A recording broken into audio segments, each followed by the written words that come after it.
Bien, hoy vamos a hablar de un segmento, un análisis de un segmento en autopista, que es el área de entrecruzamiento, también llamado área de trenzado.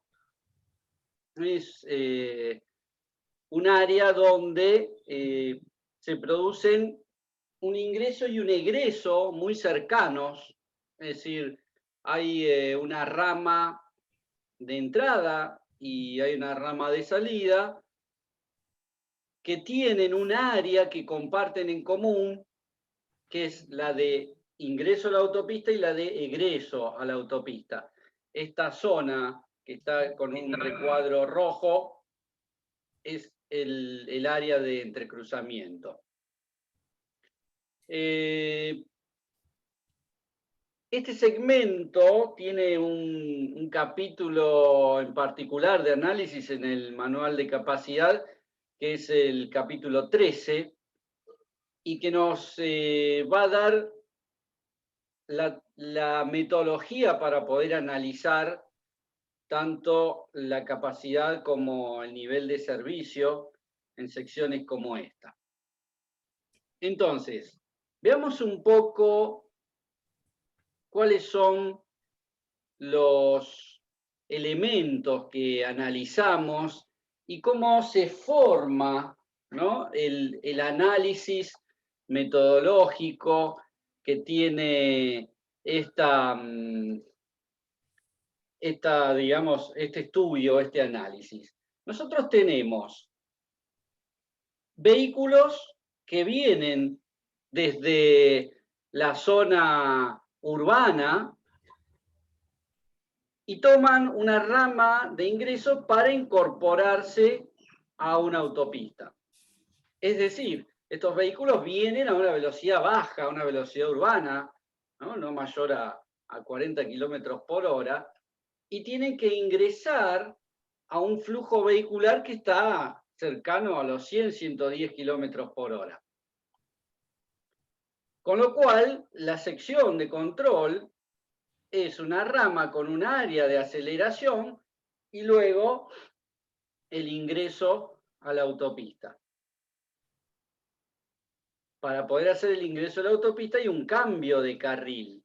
Es decir, por un lado, lo que hace es entrar por esta zona, cambiar de carril y seguir hacia la autopista. Además, hay vehículos en la autopista que requieren tomar la rama de salida, es decir, quieren salir de la autopista. Entonces, ese movimiento es un vehículo que viene a una velocidad superior, una velocidad 100 kilómetros por hora, y tiene que desacelerar para entrar en la rama de salida e incorporarse al tránsito urbano que va a tener 40 kilómetros por hora.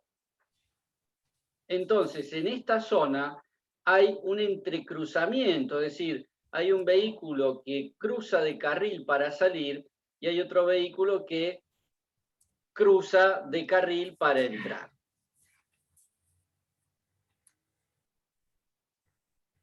En ese sector se produce lo que llamamos entrecruzamiento, entrelazado, trenzado.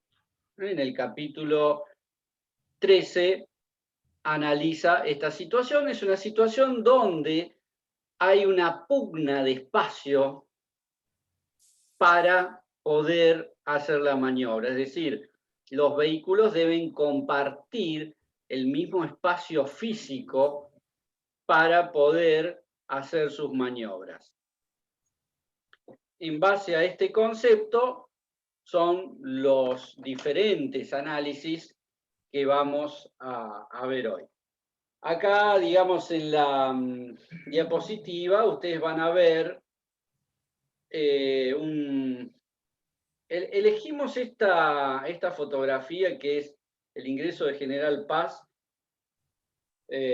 a la General Paz desde el acceso norte. Este era un área de entrecruzamiento, hoy ya fue resuelto, y fue hecho con pasos a diferente nivel, elegimos esta fotografía porque justamente es un ejemplo de qué es lo que ocurre en un área de entrelazado cuando dos volúmenes son muy dominantes, ¿no? Es decir, tenemos un volumen importante que es el de General Paz y tenemos otro volumen importante que es el cruce de ingreso de otra autopista.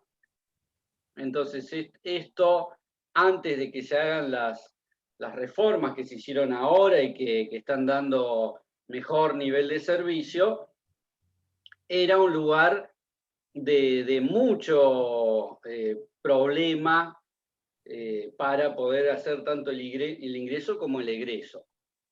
Entonces, bueno, fíjense, acá viene la autopista General Paz con 2 carriles, pasa a 3, y acá entra el acceso norte, la Panamericana, con 2 carriles, y tiene que incorporarse a 3 carriles. Este es una típica área de entrecruzamiento, hoy ya no existe, fue reemplazada. Otras áreas de entrecruzamiento, por ejemplo, carriles que se abren, se separan, entonces hay, digamos, vehículos que vienen por esta mano y tienen que irse hacia la izquierda, y vehículos que vienen de la izquierda y tienen que irse hacia la derecha. Es decir, todas zonas donde la maniobra hace que haya que compartir espacios. Por lo general, están desarrollados por una rama de entrada, una rama de salida, que están muy juntas, muy pegadas, y esto produce el área de entrecruzamiento. Si nosotros tendríamos estas ramas alejadas, no se generaría este área de entrecruzamiento, simplemente habría una rama de entrada, una sección básica donde se hacen cambios de carriles, y luego una rama de salida. Entonces, hoy vamos a ver esto, que es el área de entrecruzamiento o área de trenzado.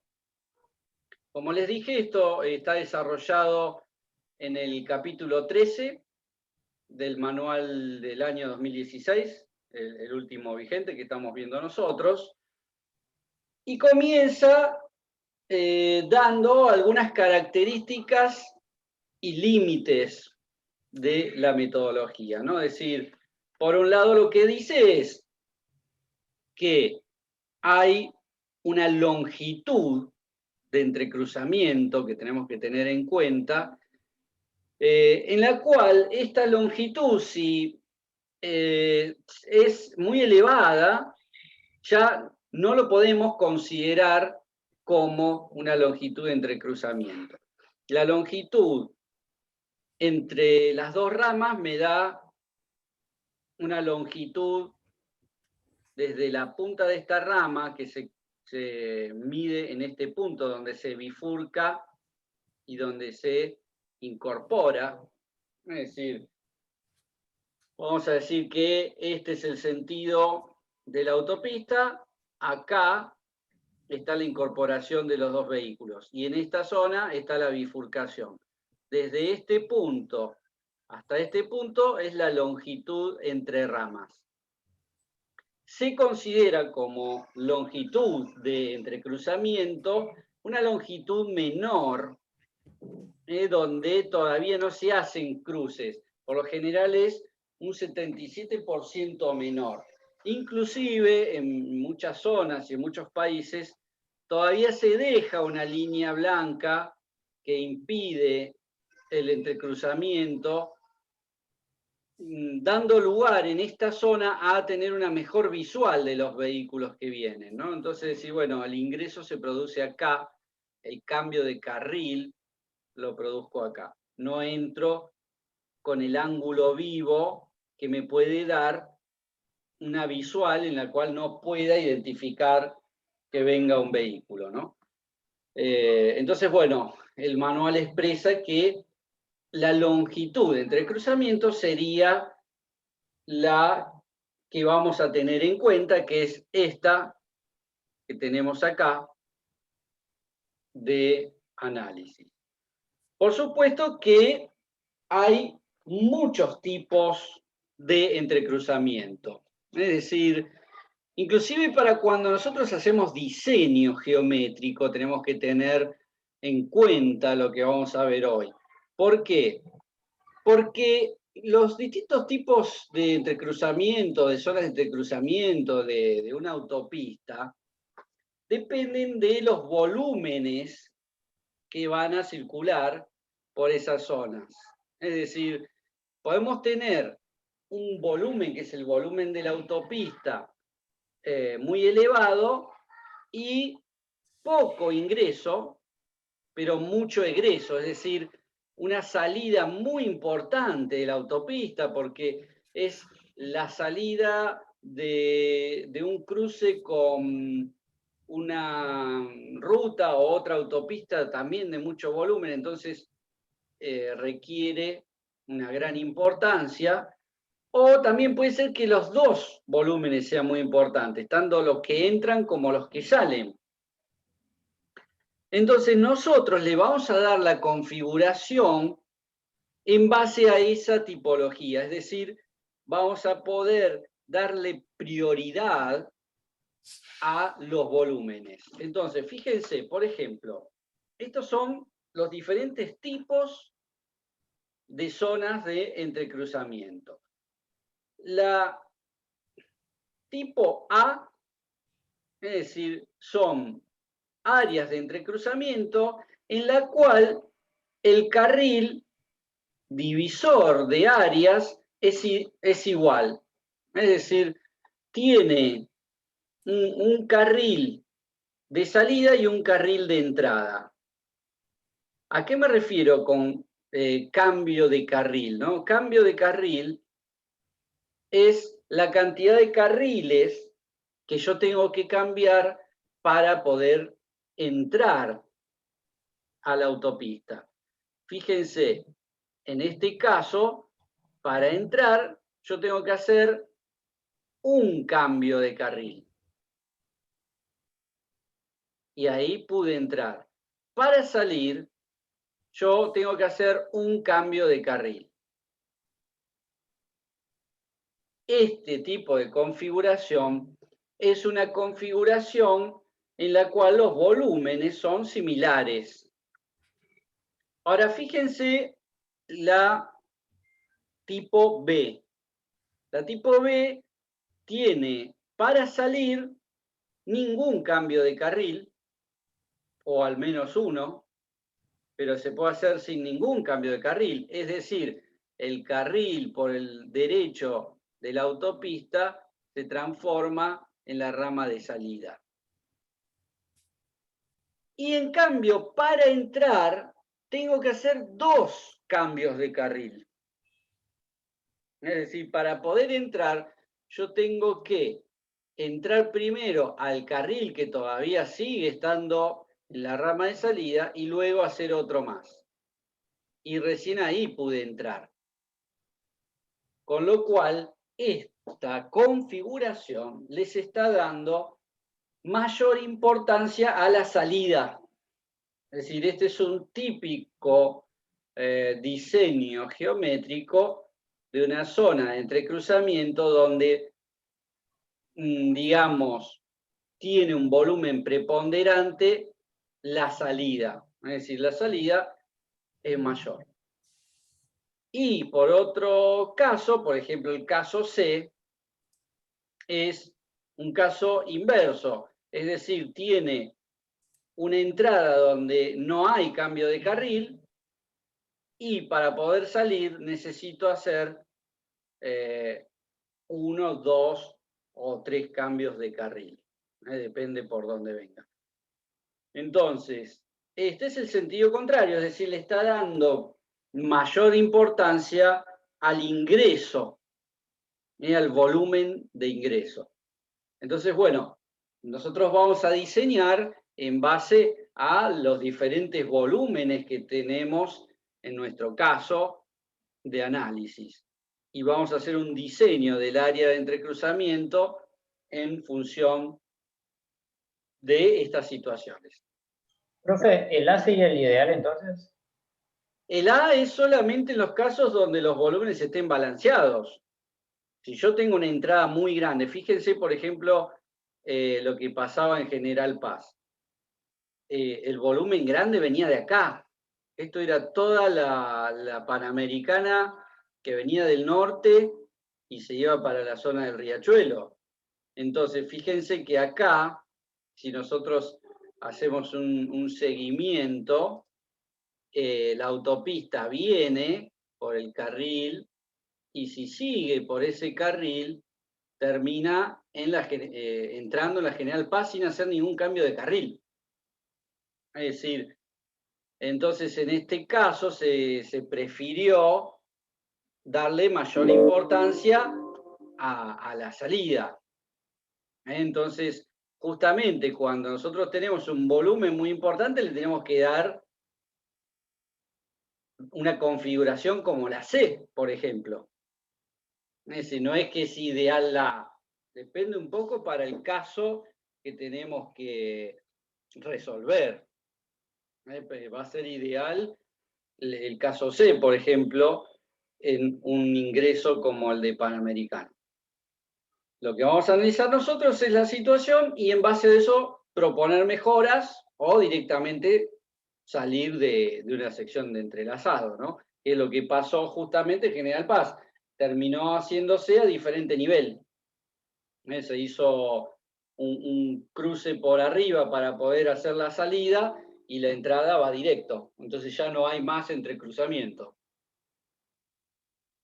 Igual al descender ese puente, en el descenso también está estudiado ese puente.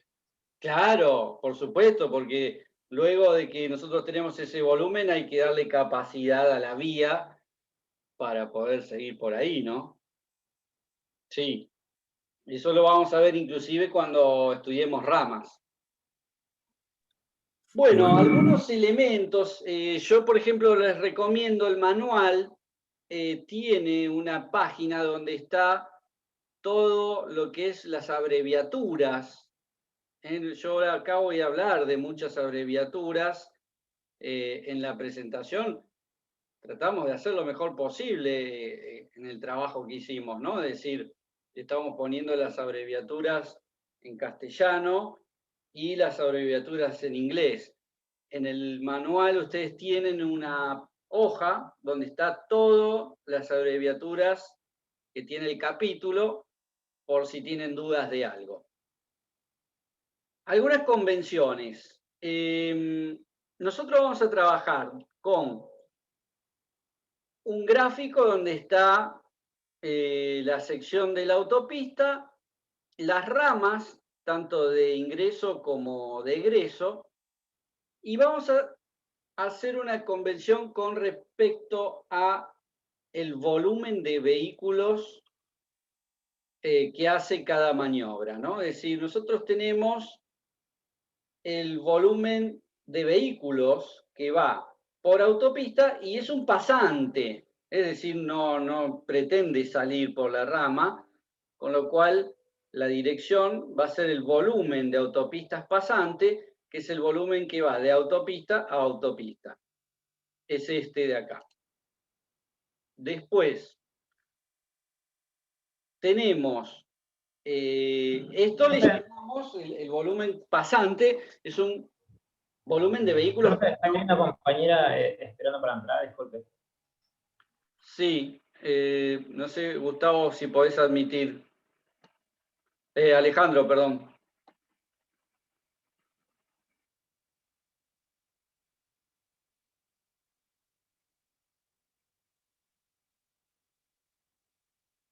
Porque yo no tengo.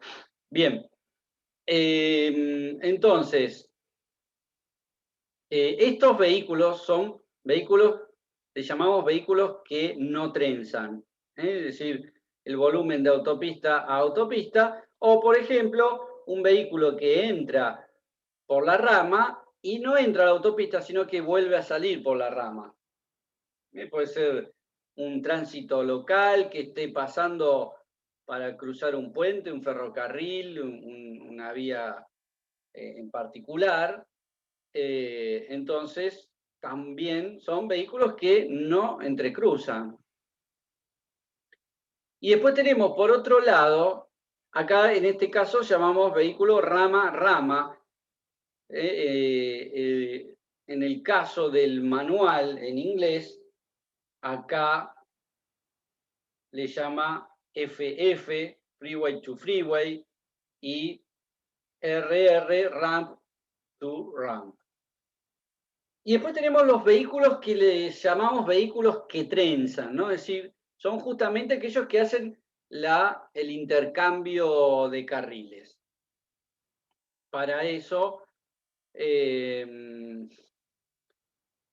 digamos, lo que ocurre es que es un vehículo que va de la autopista hacia la rama o de la rama hacia la autopista.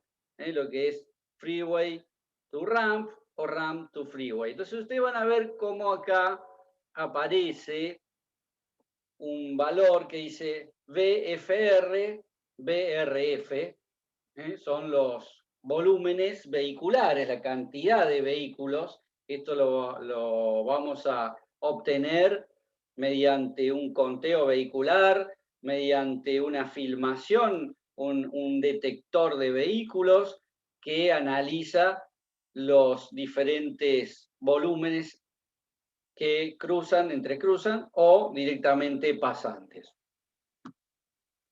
Bien, teniendo en cuenta estas aclaraciones previas, nosotros ya podemos empezar a hacer el análisis de la metodología que propone el manual de capacidad. Recuerden que el manual de capacidad, estamos siguiendo el manual 2016, que analiza esto en el capítulo 13. Tratamos de poner todas las ecuaciones, inclusive el número de esas ecuaciones. A lo mejor justo no nos coinciden exactamente cuando hacemos la traducción el número de ecuación, pero tengan presente que ustedes acá la van a poder tener, y si no es exactamente el número, por lo menos sí tienen la expresión. Bien, ¿cómo es la metodología para analizar un área de entrecruzamiento?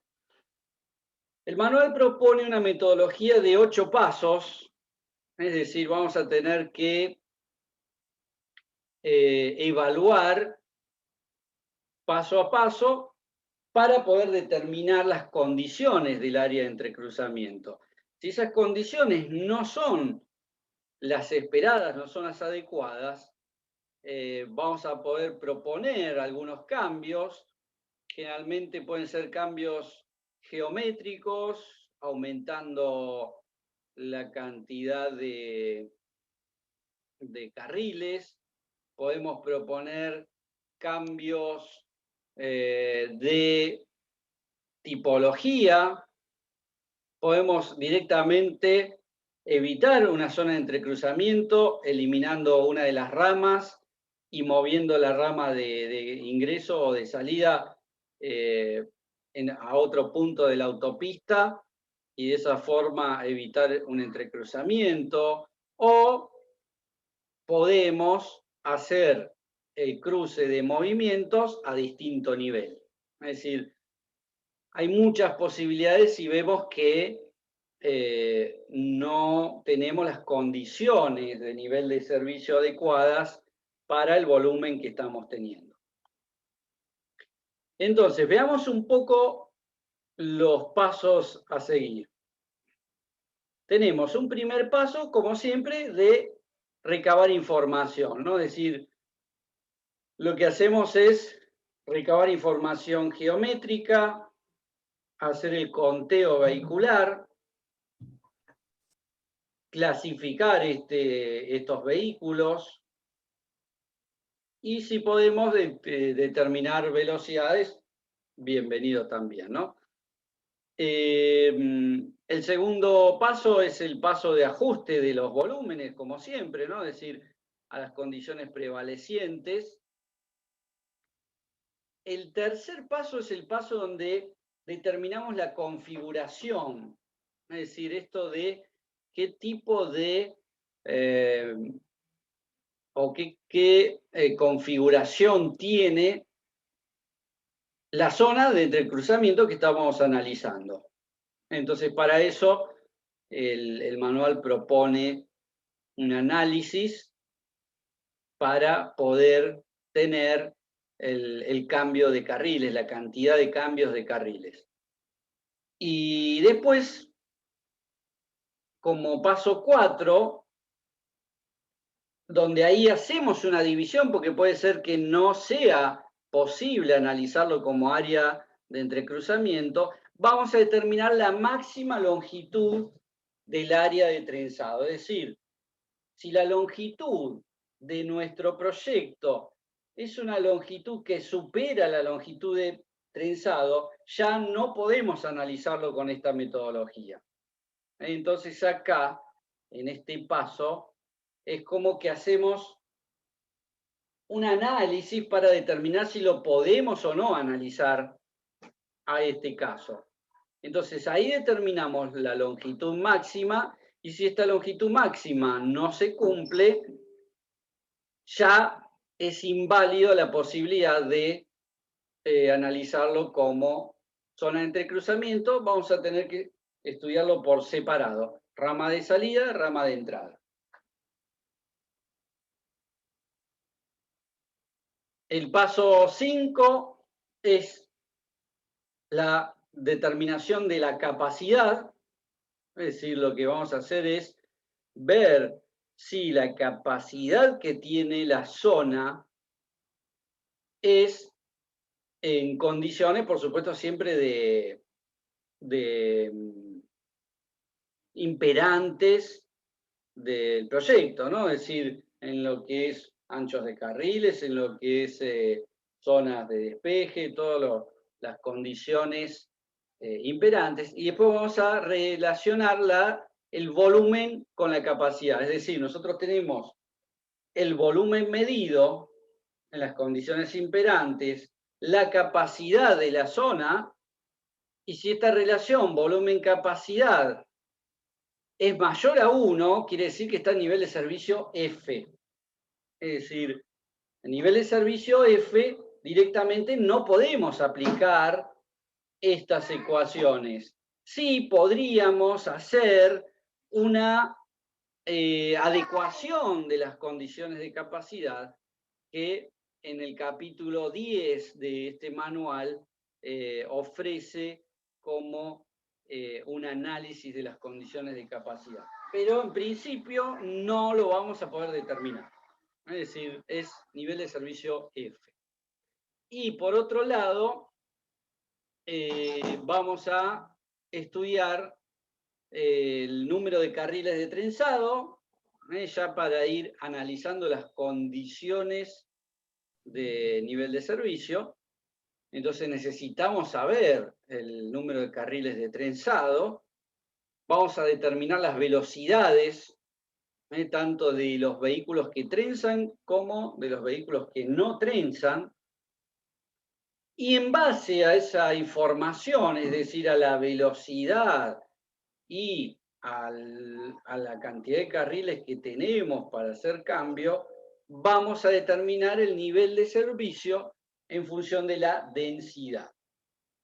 Es decir, ¿se acuerdan que en sección básica también lo hicimos, ¿no? Es decir, tenemos por un lado el volumen, tenemos la velocidad, tenemos la densidad, y de esa manera determinamos el nivel de servicio. Es decir, esa es la relación que hay en este análisis. Bien, vamos a empezar en detalle, uno por uno, todos los pasos. Inicialmente lo que vamos a hacer es, bueno, toda esta información que hacemos hasta el paso 4, nos va a servir. Es decir, nosotros en el paso 4 vamos a decir, ¿seguimos analizando como zona de entrecruzamiento o nos vamos a estudiar la metodología de ramas? Si nos tenemos que ir a la metodología de ramas, que es el capítulo precedente, el capítulo que viene después, que es el capítulo 14, todo lo que hacemos inicialmente, es decir, el paso 1, el paso 2 y el paso 3, nos va a servir igual. Y por eso que acá ponemos datos comunes, porque nos va a servir más allá de que sí, no tenemos que estudiarlo como trenzado. Entonces, fíjense, el primer paso es las mediciones geométricas, es decir, medir todo, si es posible tener los planos conforme a obra, para poder determinar las condiciones geométricas de ancho de carril, longitudes, longitud de rama, ancho de rama. Y después vamos a necesitar un conteo vehicular o algún sensor que me determine el volumen de los vehículos. Es decir, esos son la información que necesito. Siempre recuerden, el volumen de vehículos tiene que ser clasificado, es decir, con clasificación vehicular, con periodos de conteo de 15 minutos para determinar el factor de hora de punta y, por supuesto, el volumen horario de la hora de diseño, es decir, la hora pico. Entonces, el segundo paso justamente es el ajuste del volumen. Es decir, vamos a pasar nuestro volumen a un vehículo equivalente ligero. Esto lo hacemos con el volumen de conteo dividido el factor de hora de punta, que ustedes ya lo conocen, es decir, es el valor de conteo cada 15 minutos durante la hora pico, y el factor de vehículos pesados. Este valor de vehículos pesados es el mismo valor que ya desarrollamos en sección básica, es por eso que no lo vamos a volver a desarrollar. Recuerden que el factor de vehículos pesados hacía la equivalencia entre lo que eran los ómnibus, los camiones con acoplado, los camiones semirremolque, a vehículos livianos, autos, en las condiciones de tránsito y de capacidad, donde había que identificar el porcentaje de vehículos pesados y nosotros tenemos un factor de equivalencia de camión, que sale de una tabla en base a las pendientes del camino. Entonces, esos elementos los tenemos, con eso pasamos a volumen equivalente ligero. Luego vamos a determinar la configuración de la zona de entrecruzamiento, ¿no? Es decir, bueno, tenemos la rama de entrada, la rama de salida, ¿cuántos carriles comparten? Para esto, lo que hacemos es el mínimo cambio de carril, donde tenemos la cantidad de cambios de carriles que va desde la rama hacia la autopista por el volumen, más la cantidad de cambio de carriles que va de la autopista hacia la rama por el volumen de autopista hacia la rama. Es decir, lo que estamos haciendo en este caso, fíjense, es cantidad de carriles de autopista a rama, acá hay 1. Cambio de carriles. Cambio de carriles de autopista a rama, hay 1. Cambio de carriles de rama a autopistas, hay 1. Yo lo que necesito es identificar esa cantidad de cambios. Es decir, en este caso, 0. En este caso, 0 o 1 y 3. Y luego lo que voy a hacer es multiplicar esa cantidad de cambios por los volúmenes de cada uno. Y con eso determino qué tipo de área de entrecruzamiento es. Y voy a ir con este dato a usarlo más adelante como un dato necesario. Recuerden que ustedes tienen tipo A, tipo B y tipo C. Y por último, antes de seguir, digamos, en área de entrecruzamiento, hacemos el análisis a ver si la longitud de área de entrecruzamiento es una longitud válida. Para eso necesitamos, por un lado, la relación de volúmenes, es decir, la relación de volúmenes, en el manual lo van a ver al revés, como VR, volumen ratio, es la cantidad de vehículos que trenzan, es decir, que entrecruzan sobre el volumen total. Y nosotros tenemos un conteo de estos vehículos. Es decir, esta cantidad de vehículos sobre el volumen total de vehículos es la cantidad de vehículos VR. Entonces, la longitud máxima se calcula con esta ecuación. Es una ecuación matemática que me dice cuál es la influencia en la longitud máxima. Entonces, aplicamos esta ecuación donde la variable es la relación de volúmenes, por un lado, y por el otro, el número de carriles de trenzado. Entonces, con esto, que es una información geométrica más una información de volúmenes, determinamos la longitud máxima. Entonces, acá lo que van a ver, y esto es, traten de recordarlo para que no les genere una duda o por qué o cómo es. En rojo está las fórmulas o las ecuaciones del manual. Y en celeste está la traducción al español. Es decir, fíjense, ustedes tienen acá, de este lado izquierdo, todo lo que habla el manual, y del lado derecho la traducción en castellano. Bueno, lo mismo va a pasar en cada una de las fórmulas, ¿se entiende? Acá tienen esto, es lo mismo, es decir, no hay dos fórmulas. Ojo con eso, ténganlo en claro. Es una única fórmula expresada en dos maneras diferentes.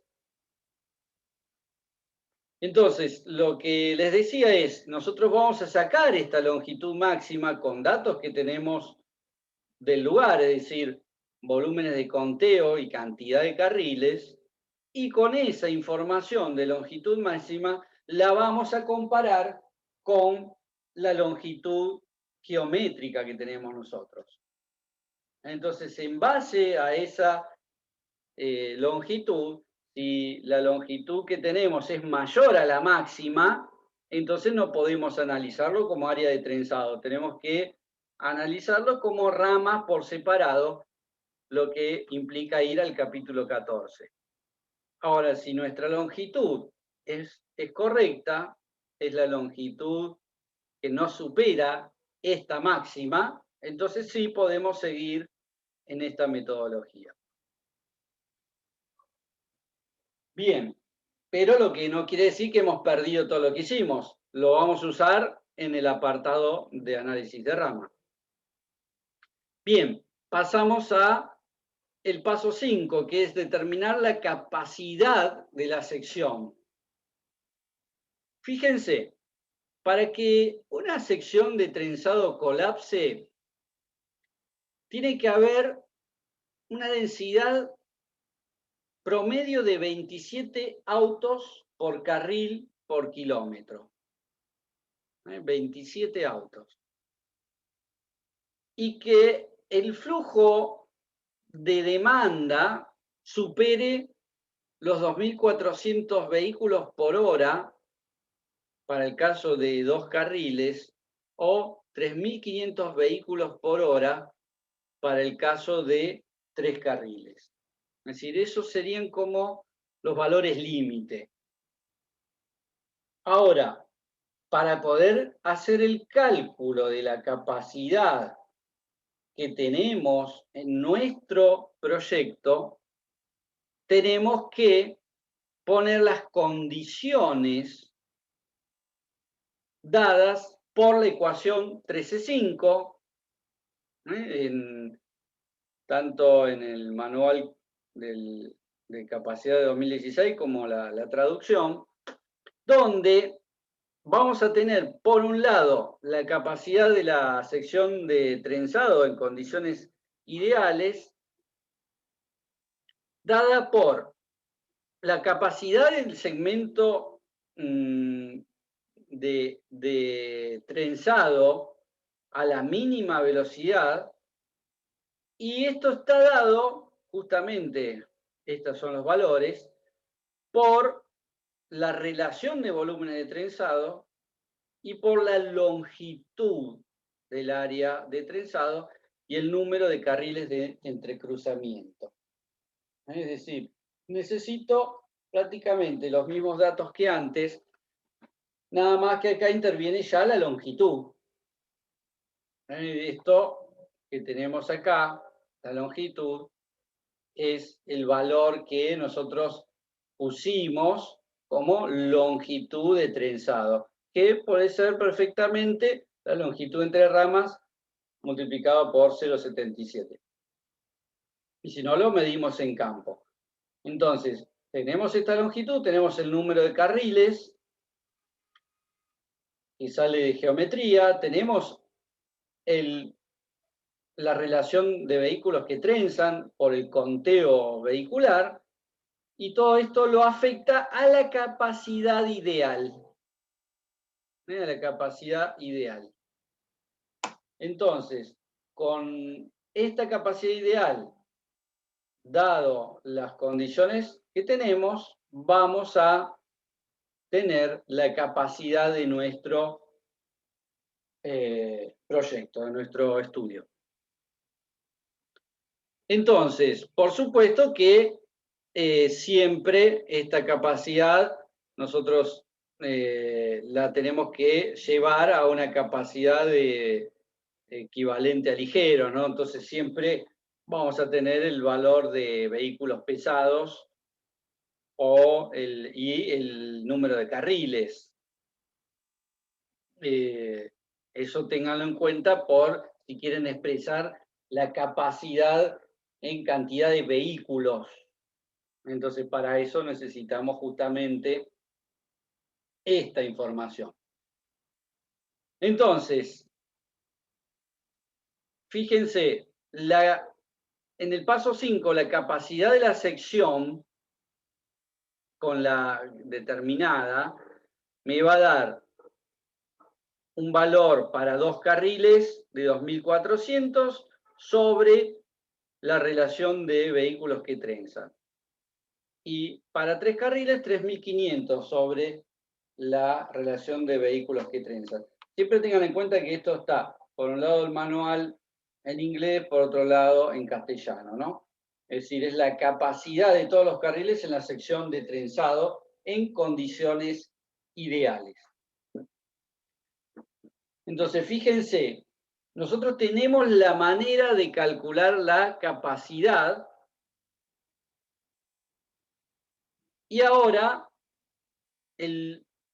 la posibilidad de ese cálculo de capacidad me va a dar cuántos vehículos pueden pasar a través de mi análisis. Entonces, la relación que hay entre volumen y capacidad, que es esto que tenemos acá, el volumen, justamente es el volumen de conteo llevado a a vehículos ligeros y la capacidad está en condiciones de vehículos ligeros, ¿no?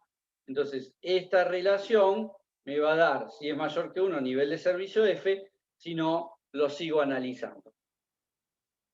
Entonces, fíjense que hasta ahora, lo único que llevo haciendo es ver las condiciones de saturación, es decir, las condiciones máximas que puede atravesar un vehículo en base a estas ecuaciones, y el volumen que salió de conteo.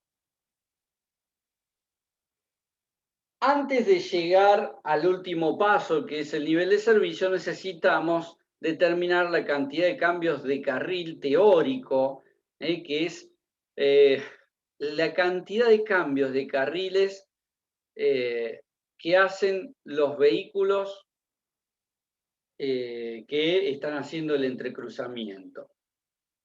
Lo que propone la metodología en el paso 6 es aplicar esta ecuación, la ecuación 1311, donde lo que tengo por un lado es la cantidad de carriles mínimo, que esto es justamente lo que vimos en el paso 3, ¿se acuerdan acá? Que decíamos lo vamos a utilizar después, esto. Y por otro lado, la longitud de la rama, el número de carriles, datos que ya venimos usando, y la intensidad de intercambiadores hacia ambos lados. Es decir, recuerdan cuando nosotros hacíamos análisis de sección básica que veíamos la densidad de ramas 5 kilómetros hacia un lado, 5 kilómetros hacia el otro. Bueno, esto tiene que ser, es exactamente igual, es la densidad de intercambiadores que tenemos hacia un lado y hacia el otro.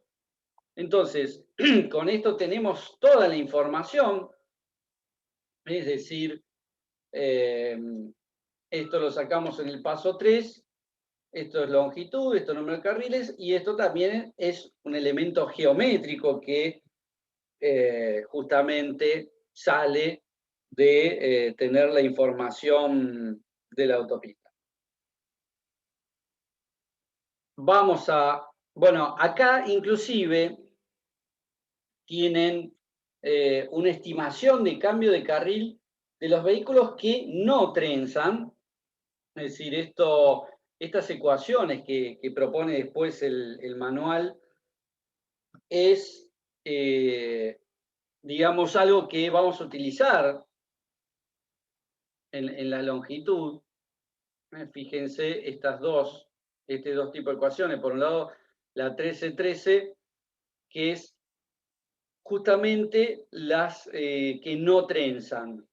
Es decir, predicción de cambios de carril que no trenzan. Y está dado por el volumen que no trenza, la longitud de la rama y el número de carriles. Entonces, como esto lo tenemos de conteo, tenemos el volumen de vehículos que no trenzan. ¿Recuerdan? Vehículos que no trenzan son los pasantes de la autopista y los que van de rama a rama.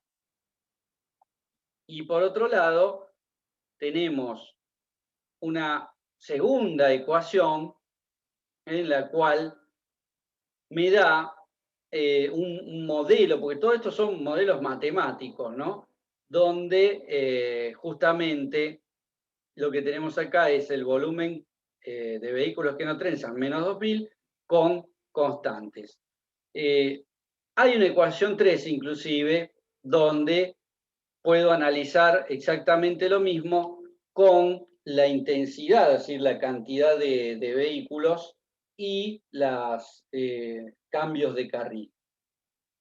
En definitiva, como resumen, tenemos que para cada caso podemos analizar con la ecuación 1, la ecuación 2 o la ecuación 3. Fíjense, si la cantidad de vehículos que no entrecruzan es menor a 1300, me recomienda usar la ecuación 1. Si es mayor a 1900 vehículos, me conviene utilizar la ecuación 2. Y si está entre 1300 y 1950, cualquiera de estas dos es válida para nuestro análisis. Es decir, simplemente con eso determinamos la cantidad de cambios de carril. Entonces, bueno, vamos al paso 7, donde lo que necesitamos como último dato es la velocidad promedio de los vehículos que trenzan y de los que no trenzan. La velocidad promedio ha sido estudiada muchísimo tiempo en estas áreas, hace muchísimo tiempo atrás, en estas áreas de entrecruzamiento, y siempre lo que se llegó a una conclusión es que la diferencia que hay entre la velocidad mínima, es decir, aquellos vehículos que tienen una velocidad, por ejemplo, de las ramas de entrada, con la velocidad máxima, se pusieron promedio. Por ejemplo, bueno, velocidad mínima 40 kilómetros por hora, velocidad máxima 90, 95 kilómetros por hora.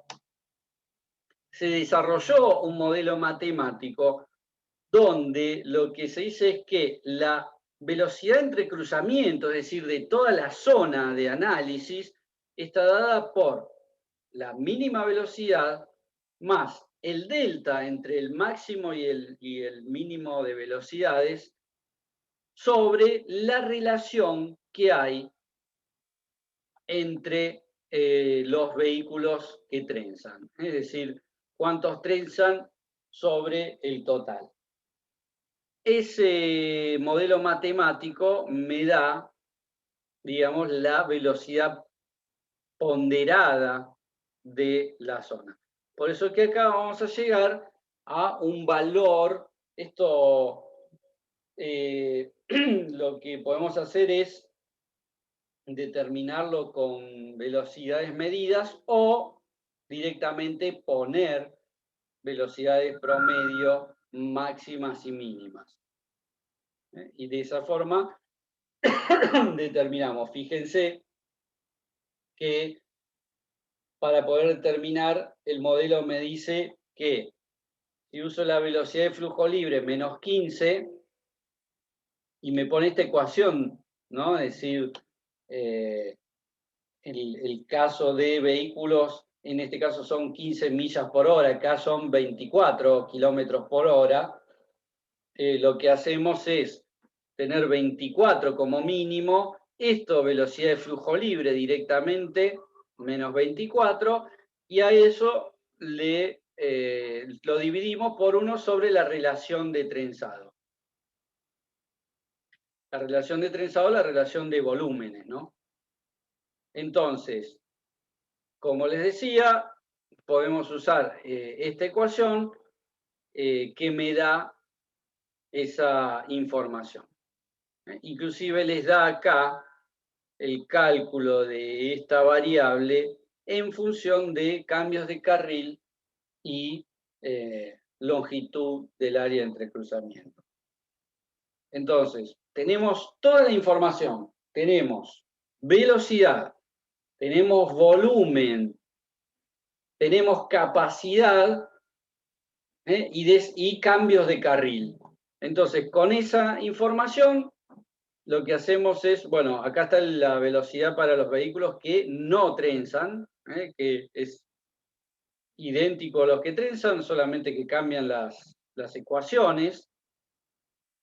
Los datos los tenemos todos, es decir, velocidad de flujo libre, cantidad de carriles, cambio de mínimo cantidad de carriles, volumen de vehículos sobre el número de carriles, y esa información nos va a dar la velocidad de los vehículos.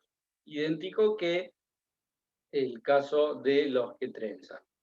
Entonces, teniendo el volumen, teniendo la velocidad, tenemos la densidad.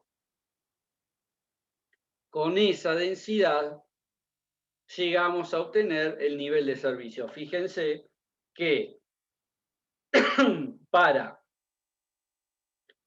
densidades que van entre 10 y 20 vehículos por milla por carril, o vamos a decir entre 6 y 12 vehículos por kilómetro por carril, tenemos un nivel de servicio B, que es un excelente nivel de servicio. Ahora, en densidades superiores a 22 vehículos por hora por carril, ya el nivel de servicio es E. Recuerdan que habíamos dicho que la densidad máxima para que, digamos, puede soportar un carril es de 27 vehículos por kilómetro. Ya ahí estaríamos en nivel de servicio F. Con lo cual, no podríamos analizarlo. Sí. Usted había mencionado anteriormente con respecto a las ecuaciones que Sí. las en color rojo eran pertenecientes al manual 2016 y las que están en celeste son las traducciones. Sí, exacto. La traducción, yo me refiero a la traducción que hizo el ingeniero Felicia, Sí, sí. en el cual puso en unidades métricas muchas de las cosas. Claro, esa diferencia de esos números, esos factores, ¿es directamente relacionado con los cambios de unidades? Sí, correcto, porque estamos hablando de la misma ecuación, solamente que con la publicación en español con unidades métricas. Está bien, nosotros utilizamos todas las celestes porque si no tendríamos resultados erróneos. A ver, depende. Si ustedes están usando, por ejemplo, el software que está en unidades inglesas, tienen que usar la roja. En realidad es lo mismo, nada más que uno está en pulgadas, libras y millas, que es lo rojo, y en celeste tiene que usar metros, kilo y kilómetros. Bueno, muchas gracias. Es decir, depende qué software estén usando, qué planilla estén usando o qué datos tengan. Si yo les doy la longitud de entrecruzamiento en millas, tiene que usar la de color rojo. Igual, no se asusten. Nosotros siempre que les demos un ejercicio, le vamos a dar todas las mismas unidades, inclusive le vamos a dar la fórmula para que la puedan aplicar. Es decir, no les vamos a que ustedes de memoria sepan la ecuación 1314, 1315, 1320. Acá simplemente se los estamos dando para que ustedes tengan la información disponible. Bueno, Y después en el gracias. práctico vamos a hacer todo de la misma forma, de la misma unidad. Eso no hay problema con eso. Bien, bueno, entonces, como último detalle, nosotros vamos a determinar el nivel de servicio. ¿Por qué? Porque tenemos el volumen y tenemos la velocidad. Entonces, cuando nosotros llegamos a niveles de servicio, por ejemplo, cercanos a E, las opciones que nos quedan para poder mejorar esta condición va a ser aumentar cantidad de carriles, es decir, le vamos a poner más cantidad de carriles en el área, es decir, vamos a ensanchar la autopista y agregar carriles o agregar carriles a la rama. O lo que podemos hacer es directamente demoler la rama y correr esa rama más adelante para que funcione independiente, ya no sea un área de entrecruzamiento. Otra inversión o otra opción que podemos proponer para mejorar esto es directamente separar los movimientos en diferentes niveles. Es decir, hacer que haya una rama de ingreso elevada y otra que pase por abajo. Entonces, de esa forma no hay entrecruzamiento. Entonces, la rama de ingreso puede ir por arriba, se eleva, pasa por la rama de salida e ingresa en la autopista luego de hacer ese cruce. Entonces, esas son las maneras. Otra manera podría ser cambiar la configuración de la salida. Eso es otra de las opciones. Pero bueno, entonces muchas veces, cuando hacemos análisis de autopistas, lo que hacemos es verificar esta información, y si esta información nos da un nivel de servicio bajo, proponer cambios. ¿Cómo propongo cambios? Bueno, agrego en la fórmula un carril más, agrego en la fórmula mayor longitud, y ahí verifico qué es lo que pasa. Entonces, de esa manera tenemos un diagnóstico y una propuesta de solución a un diagnóstico que nos haya dado mal, ¿no? Así que bueno, un poco eso es lo que atañe a este elemento.